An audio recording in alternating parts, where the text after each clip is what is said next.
Stepkid Radio with Matt McGill. Weekday mornings, 6 until 9 on the Talk of Chicago, 1690 WVON. On the live line with us, a very intelligent person, Congressman Jesse Jackson Jr. How are you, Congressman? Hey, Salim. Hey, Matt. What's going on? Good morning, Jesse. Hey, we're also joined by and with the president, Jackson. the chairman of the Rainbow Push Coalition, Marty King, is also joining us this morning. All right. Hey, Marty. Good morning, gentlemen. Good morning, Marty. Congressman, I have to ask you this out the gates, of course. Obviously, Mayor Daley making his announcement that he's not running for re-election.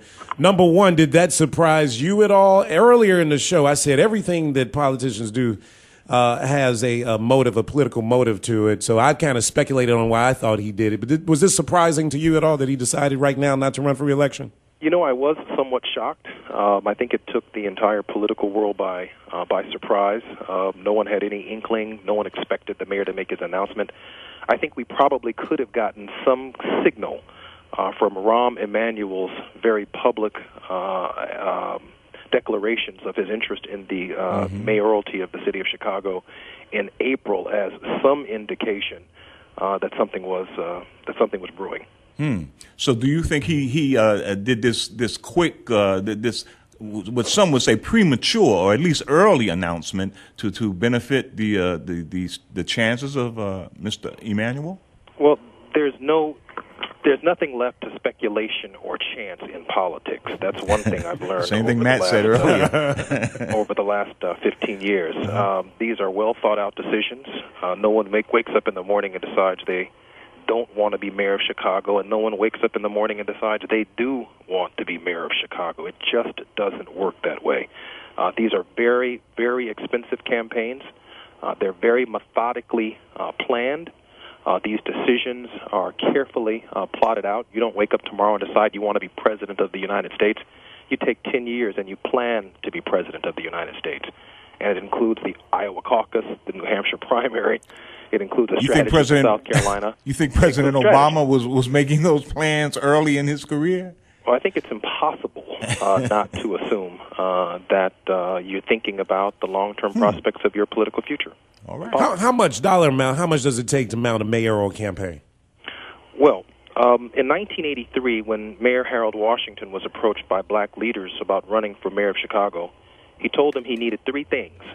He said he needed initial fundraising in the amount of $250,000. In other words, there's going to be a lot of talking about various candidates, but if you can't show me the money, because campaigns costs, to do a commercial in Chicago, for example, is about $500,000 a week. Wow. That's how much it costs to be able to say, hey, I'm for jobs. Wow. Or to say, hey, I'll be a mayor for all Chicago. It costs that kind of money. WVON is not cheap during a campaign season. In fact, sometimes you can't even hear the talk show hosts. The politicians are running so many commercials on VON. These are very, very expensive propositions. And so Harold said in 1983, I need $250,000, or I want y'all to leave me alone. I'm going to keep running for Congress. I'm going to keep being the congressman of the 1st Congressional District. But if y'all can put up the money, I'll come back and have a meeting and say, you guys are kind of serious about this, aren't you? The second thing Harold said was, I need you to register 50,000 new voters. In other words, there are not enough registered voters. And given what we already know, Salim and Matt, about the November 2nd primary, about how people are kind of disinterested in the governor's race, they're kind of not paying attention to the Senate race. And all of the speculation before Mayor Daley made his decision was that it's going to be a low turnout in the November 2nd primary, and Pat Quinn is down in the polls, and Janulius and Mark Kirk are running neck and neck.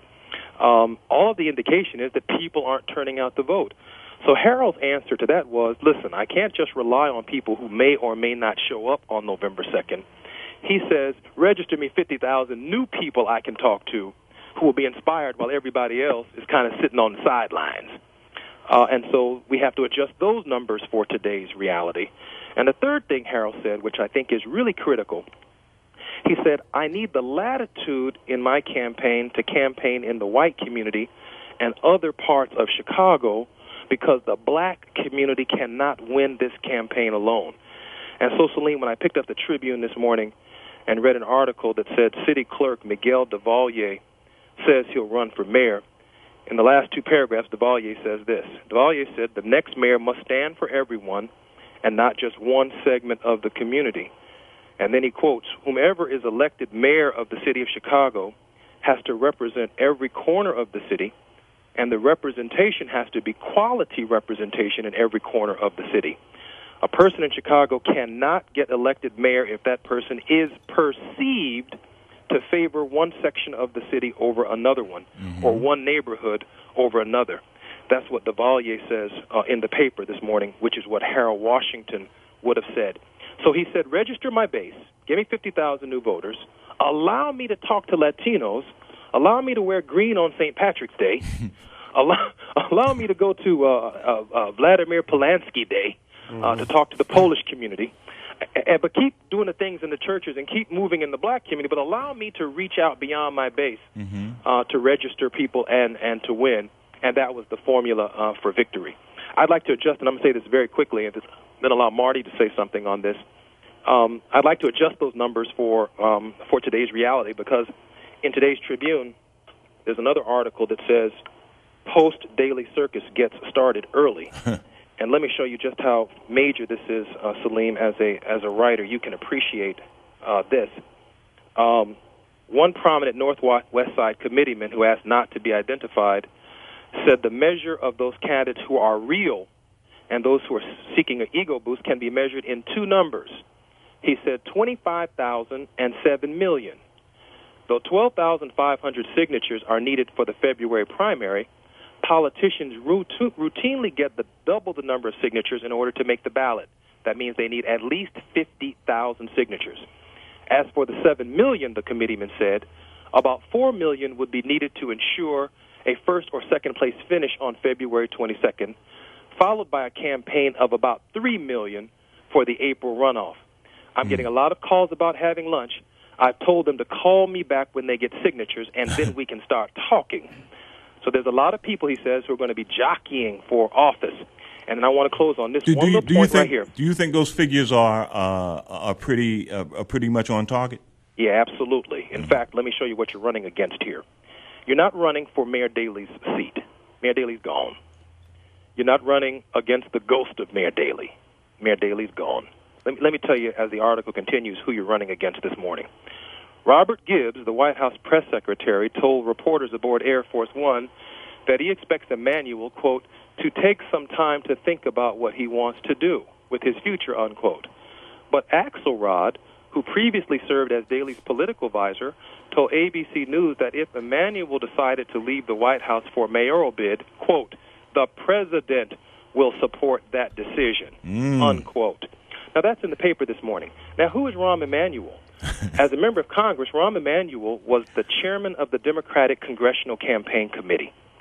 That means that he was responsible for finding people to run for Congress in dozens, if not 100 congressional districts across the country, which means he was responsible for raising at least $100 million to ensure that Nancy Pelosi would become the Speaker of the House of Representatives. So $7 million is no problem. Not only are you running against the president, you're running against a guy who can call from Maine to California and raise $100 million if he wants to.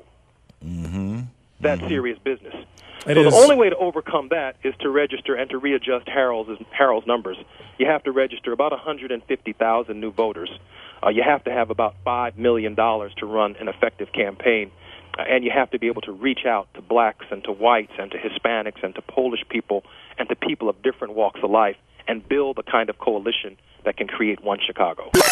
If you want to hear more of this interview, go to WVON.com and click on the Executive Black Card member login and then go to the podcast library. Stepkid Radio with Matt McGill. Weekday mornings, 6 until 9 on the Talk of Chicago, 1690 WVON.